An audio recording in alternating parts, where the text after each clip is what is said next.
పూరా లోకల్. కొద్ది రోజులుగా బంగారం ధరలు ఊహించని విధంగా పెరుగుతూ వచ్చాయి. ఏకంగా ఇది 1,50,000 రూపాయలకు చేరుకుంటుందని కూడా భావించారు. అయితే ఇప్పుడు కొద్దిగా బంగారం ధర స్వల్పంగా తగ్గడంతో వినియోగదారుడికి ఊరట లభించింది. ప్రస్తుతం 10 గ్రాముల స్వచ్ఛమైన బంగారం ధర 1,43,620 రూపాయలకు చేరుకుంది. కొద్ది రోజుల నుంచి పెరుగుతున్న ఈ ధరలు ఈరోజు కొంత తగ్గడంతో బంగారం కొనాలనుకునే పేద మధ్యతరగతి వారికి ఊరటని ఇచ్చిందనే చెప్పుకోవచ్చు. ఇక బంగారం ధరల విషయానికి వస్తే 10 గ్రాముల 24 క్యారెట్లు, 22 క్యారెట్లు, 18 క్యారెట్ల ధరలు వరుసగా 220, 200, 170 రూపాయల వరకు తగ్గింది.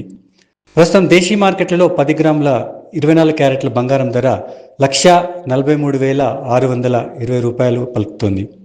అలాగే 10 గ్రాముల 22 క్యారెట్ల ధర 1,31,650 రూపాయల దగ్గర ట్రేడ్ అయింది. ఇక 10 గ్రాముల 18 క్యారెట్ల బంగారం ధర 1,07,720 రూపాయలకు చేరుకుంది. అలాగే వెండి ధరలు కూడా కొంత తగ్గుముఖం పట్టాయి. కిలో వెండి ధర 3,06,000కు చేరుకుంది.